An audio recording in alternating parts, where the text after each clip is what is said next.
Hello and welcome to all. आज के इस वीडियो में हम एनसीईआरटी साइंस क्लास 7 के chapter 17 forest our lifeline यानी वन हमारी जीवन रेखा के बारे में जानेंगे। जैसा कि हम सभी जानते हैं कि हम फॉरेस्ट में ही डिफरेंट टाइप्स के प्लांट्स, अगर वो मेडिसिनल हो या फिर जितने भी फर्नीचर बनाए जाते हैं तो डिफरेंट टाइप्स के ट्रीज़ भी हमें फॉरेस्ट में ही मिलते हैं। फॉरेस्ट में ही हमें डिफरेंट टाइप्स के एनिमल्स भी देखने को मिलते हैं। तो चलिए हम देखते हैं कि इस चैप्टर में फॉरेस्ट के बारे में क्या क्या बताया गया। The forest serve as green lungs and water purifying system in nature.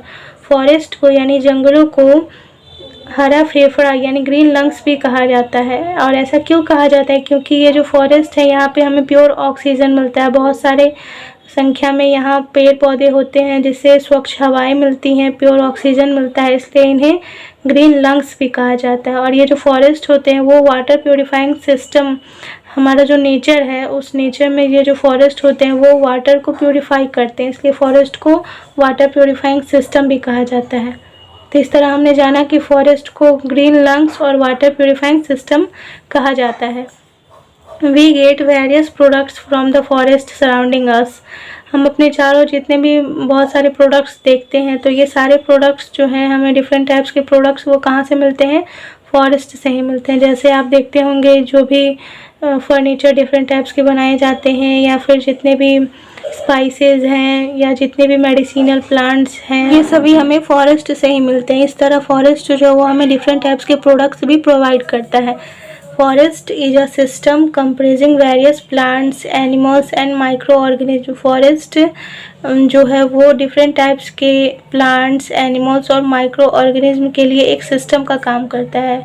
हम फॉरेस्ट में ही डिफरेंट टाइप्स के प्लांट्स, डिफरेंट टाइप्स के एनिमल्स और बहुत छोटे छोटे माइक्रो ऑर्गेनिज्म देखते हैं और ये सारे मिलकर इस फॉरेस्ट में एक सिस्टम का निर्माण करते हैं।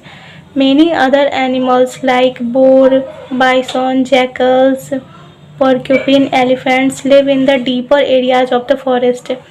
हम बहुत सारे एनिमल्स को भी फॉरेस्ट में देखते हैं तो ये हमें फॉरेस्ट के डीपर एरिया मिलते हैं। जैसे जैसे हम फॉरेस्ट में आगे की ओर बढ़ते जाएंगे तो वो ये हमें वहाँ दिखाई देंगे।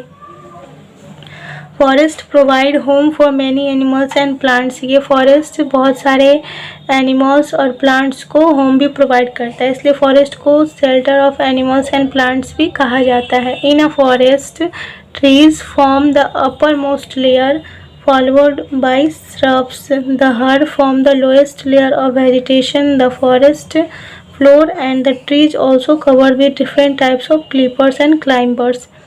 ये जो फॉरेस्ट होते हैं उसमें जो अपर मोस्ट लेयर होता है तो अपर मोस्ट लेयर का फॉर्म कौन करता है? ये जो ट्रीज होते हैं वो फॉरेस्ट के अपर मोस्ट लेयर का फॉर्मेशन करते हैं। उसमें साथ साथ श्रब्स भी मिले होते हैं। श्रब्स हम देखते होंगे जो भी झाड़ीनुमा प्लांट होते हैं उसे श्रब्स कहा जाता है, जैसे रोज, जैस्मिन, तो ये सारे श्रब्स में आते हैं। The herb form the lowest layer of vegetation. जो भी हर्ब्स होते हैं जैसे आप देखते होंगे मेथी का जो प्लांट हो गया वो, फिर या जितने भी मेडिसिनल प्लांट होते हैं छोटे छोटे वो, जैसे कोरिएंडर, तो ये सारे क्या है? ये सारे हर्ब्स में आते हैं। छोटे से ग्रास, तो वो सारा क्या है? वो सारे हर्ब्स में आते हैं। तो जितने भी लोएस्ट लेयर ऑफ वेजिटेशन होता है वो हर्ब का बना होता है। The forest floor and the trees also cover with different types of.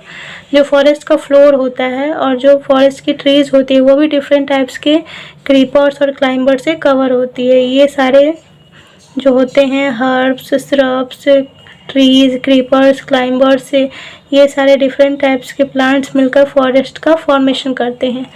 Different layers of vegetation provide food and shelter for animals, birds and insects. हमने देखा कि फॉरेस्ट में डिफरेंट टाइप्स के लेयर्स होते हैं तो ये सारे जो डिफरेंट टाइप्स के लेयर हैं वो डिफरेंट टाइप्स के लेयर डिफरेंट टाइप्स के एनिमल्स, बर्ड्स और इंसेक्ट्स के लिए उन्हें फूड और शेल्टर प्रोवाइड करते हैं।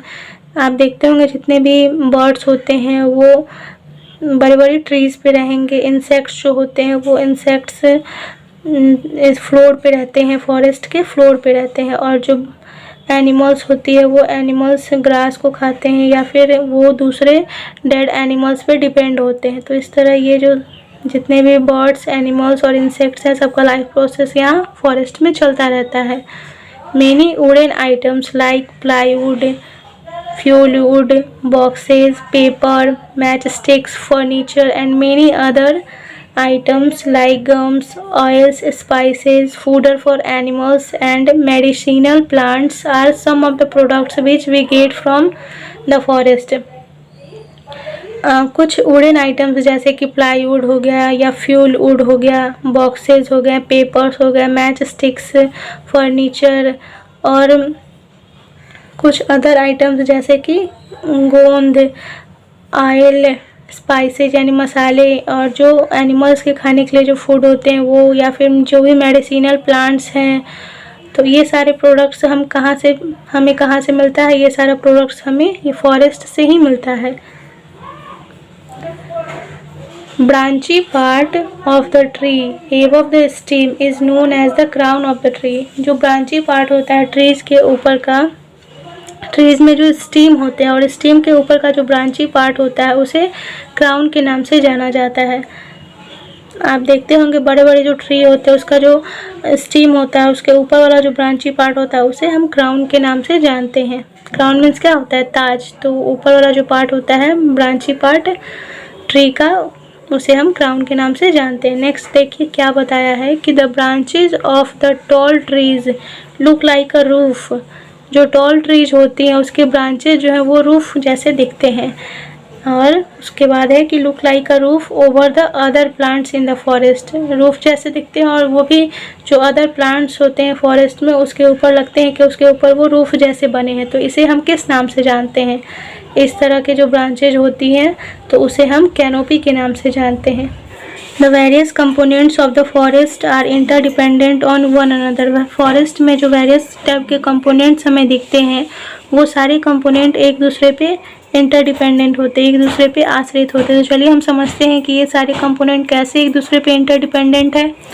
देखिए यहाँ एग्जांपल के थ्रू बताया गया है कि ग्रास अगर हमारे फॉरेस्ट में प्रेजेंट है तो उस ग्रास को खाएगा इंसेक्ट, और इंसेक्ट को खाएगा ये फ्रॉग, और फ्रॉग को फिर कौन खाएगा? स्नैक को फिर कौन खाएगा? ईगल। तो इस तरह जो है वो सारे एक दूसरे पे इंटरडिपेंडेंट है।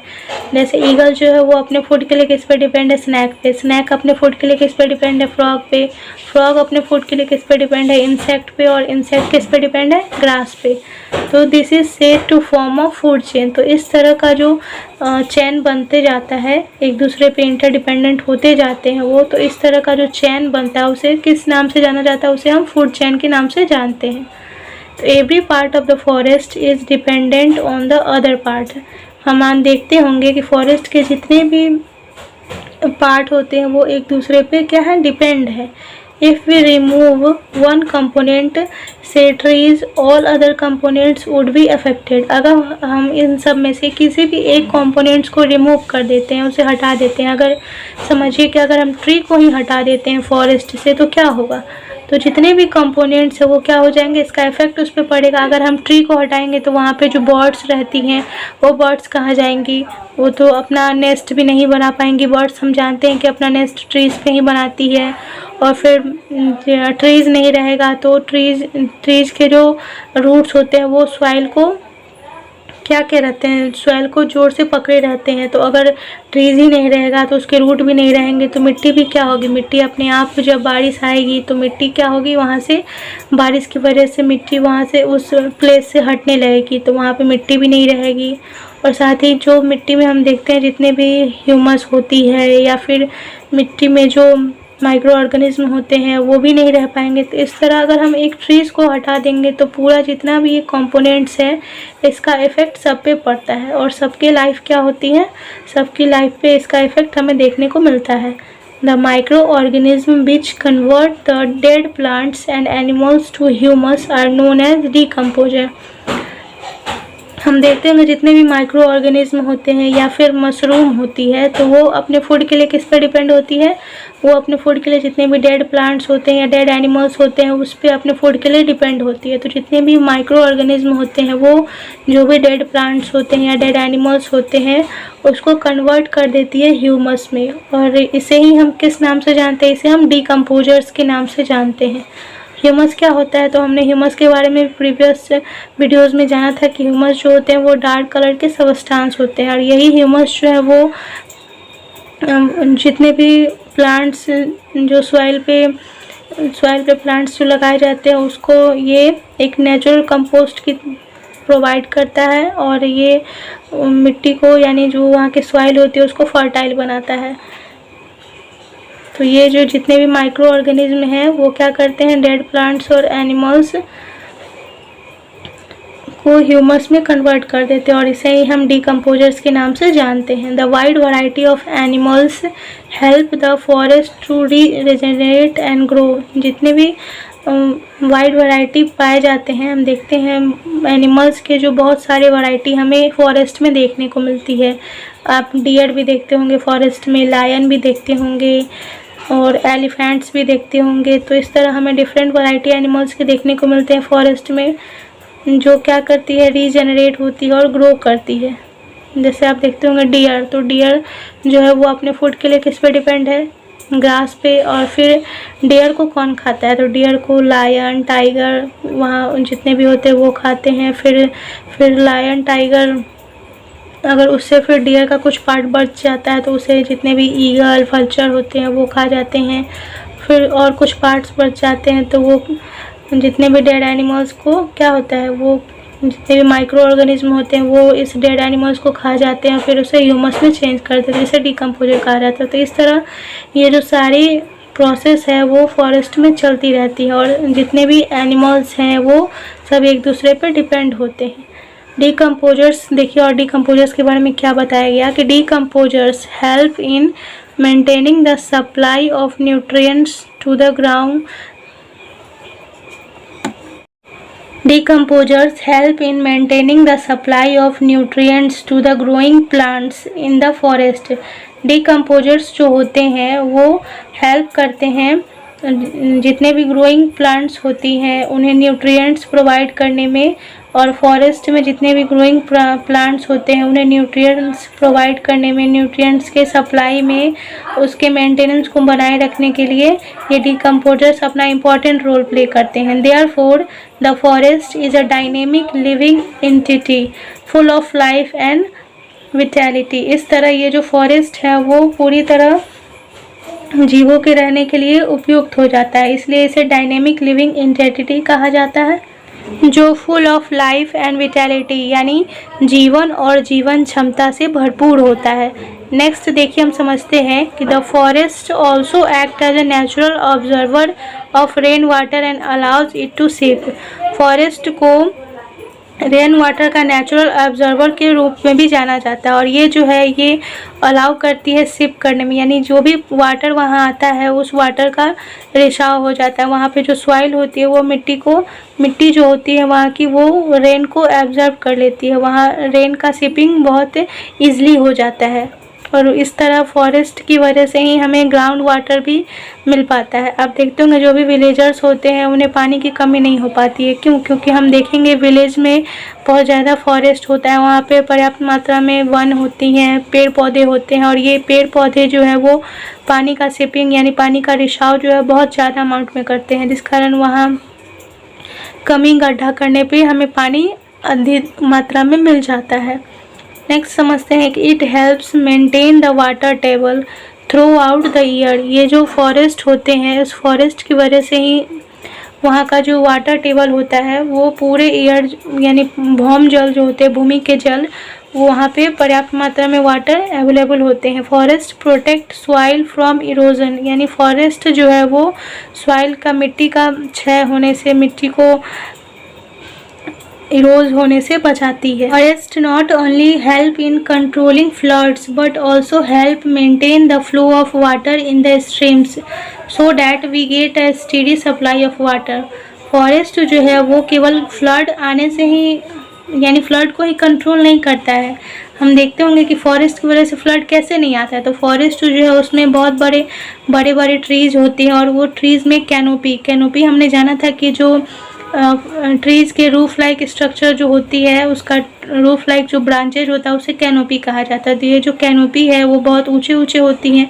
तो फॉरेस्ट की जो ट्रीज़ होती है उस पर कैनोपी जो प्रेजेंट होता है, उसके कारण जब उस पर रेन वाटर आते हैं तो वो कैनोपी की वजह से रेन वाटर एक बार में पूरे ज़मीन पे नहीं गिरते हैं, उसका छोटा छोटा यानी फुहारा जैसा पानी जो है वो ज़मीन पे गिरता है। वो कैनोपी पानी को इधर उधर फैला देता है, जिस कारण उसके जो भी वाटर जो होते हैं, रेन वाटर, उसके ब्रांचेस से होते हुए थोड़े थोड़े अमाउंट में नीचे जाती है उसके रूट तक, और फिर धीरे धीरे रूट क्या करता है, उस वाटर को सिपिंग कर लेता है, उसमें सिपिंग का प्रोसेस होने लगता है और फिर वो वाटर ग्राउंड में चला जाता है, ग्राउंड वाटर के फॉर्म में बन जाता है। तो इस तरह ये जो फॉरेस्ट है वहाँ पे अधिक मात्रा में पानी भी एक बार यानी रेन वाटर जो है बहुत अधिक मात्रा में नहीं जा पाते हैं, जिस कारण वहाँ फ्लड भी नहीं आ पाता है। आप देखते होंगे जो भी विलेज है, अगर वहाँ फॉरेस्ट है तो वहाँ पे बाढ़ यानी फ्लड जो है बहुत कम आता होगा, क्योंकि वहाँ जो फॉरेस्ट में जो ट्रीज़ प्रेजेंट है वो उनमें वो फ्लड्स को कंट्रोल करने की एबिलिटी होती है, और जिस कारण वाटर का जो सप्लाई है वो भी अच्छे से हो पाता है। Forest are the lifeline for forest dwelling community. जो फॉरेस्ट ड्वेलिंग कम्युनिटीज़ होती हैं तो उसके लिए ये फॉरेस्ट जो है लाइफ लाइन का काम करती है, यानी जीवन रेखा का काम करती है। ये फॉरेस्ट में वो अपना डिफरेंट टाइप्स के ट्रीज़ को उगाकर या फिर वहाँ से अगर उन्हें मेडिसिन की ज़रूरत है तो डिफरेंट टाइप्स के मेडिसिनल प्लांट से वहाँ प्रेजेंट होते हैं, उससे मेडिसिन लेते हैं। डिफरेंट टाइप्स के ट्रीज़ होते हैं जिससे वो फूड उन्हें प्रोवाइड करता है, ये सारे प्लांट्स और ट्रीज़, और डिफरेंट टाइप्स के ट्रीज़ होते हैं जिससे वो अपने होम यानी शेल्टर बनाकर वहाँ रहते हैं। तो इस तरह ये जो फॉरेस्ट है वो ड्वेलिंग कम्युनिटीज़ के लिए एक लाइफ लाइन का काम करता है। Forest influence climate, water cycle and air quality. Forest जो है वो क्लाइमेट को इन्फ्लुएंस करता है और साथ ही जो वाटर साइकिल को भी इन्फ्लुएंस करता है और वहाँ की एयर क्वालिटी को भी इन्फ्लुएंस करता है। आप देखते होंगे कि जहाँ भी फॉरेस्ट होता है वहाँ का क्लाइमेट एकदम शांत शांत जैसा पीसफुली और बहुत ही सुंदर दिखता है और बहुत ही अट्रैक्टिव लगता है और प्लेजेंट जैसा यहाँ दिखने को मिलेगा। लोग एकदम खुश रहते हैं फॉरेस्ट वाले इलाके में। और साथ ही जो वाटर साइकिल होता है वो भी यहाँ पे अच्छे से हो पाता है। वाटर साइकिल के प्रोसेस को हमने जाना था प्रीवियस वीडियोस में। अगर आपने प्रीवियस वीडियोस नहीं देखा है तो आप उसे देख लीजिएगा और वाटर साइकिल के बारे में इजीली आप समझ लीजिएगा। तो वाटर साइकिल में होता क्या है कि वाटर साइकिल के प्रोसेस के थ्रू ही जैसे जो ग्राउंड वाटर होते हैं या जो लेक रिवर्स में वाटर प्रेजेंट होते हैं तो वो वेपर के फॉर्म में इवेपोरेट हो जाते हैं और एटमॉस्फेयर में चले जाते हैं। फिर वो क्लाउड बन जाते हैं, उनमें कंडेंसेशन का प्रोसेस होता है, फिर जिसके थ्रू वो एज अ रेन वो हमारे लैंड पे फिर आ जाते हैं। तो इस तरह ये प्रोसेस चलते रहता है और इसे हम वाटर साइकिल के नाम से जानते हैं। तो ये फॉरेस्ट जो है यही इन्फ्लुएंस करते हैं हमारे क्लाइमेट को भी, हमारे वाटर साइकिल को भी, और साथ ही जो फॉरेस्ट है वहाँ की एयर क्वालिटी को भी अच्छा रखती है। आप देखते होंगे जो भी पॉल्यूटेड एरिया होता है जहाँ फॉरेस्ट नहीं होते हैं तो वहाँ का एरिया बहुत ज़्यादा पॉल्यूटेड होता है, लेकिन जहाँ फॉरेस्ट होगा और ज़्यादा मोटर वाहन, मोटर बाइक्स या गाड़ियाँ नहीं चलेंगी, वहाँ का एरिया एकदम पीसफुल होता है और वहाँ पॉल्यूशन भी कम होता है। तो ये फॉरेस्ट जो है पॉल्यूशन को कम करने में भी अपना इम्पॉर्टेंट रोल प्ले करता है, वहाँ के एयर क्वालिटी को भी अच्छा रखता है। इसलिए कहा जाता है कि ज़्यादा से ज़्यादा पेड़ लगाइए और अपने वातावरण को, अपने इन्वायरमेंट को अच्छा रखिए। आई होप आपको इस वीडियो से बहुत सारी नॉलेज मिली होगी। अगर आप पहली बार मेरे इस वीडियो को देख रहे हैं तो मेरे इस चैनल को ज़रूर सब्सक्राइब कीजिए और अपने दोस्तों के साथ भी शेयर कीजिए। Thank you, thanks for watching.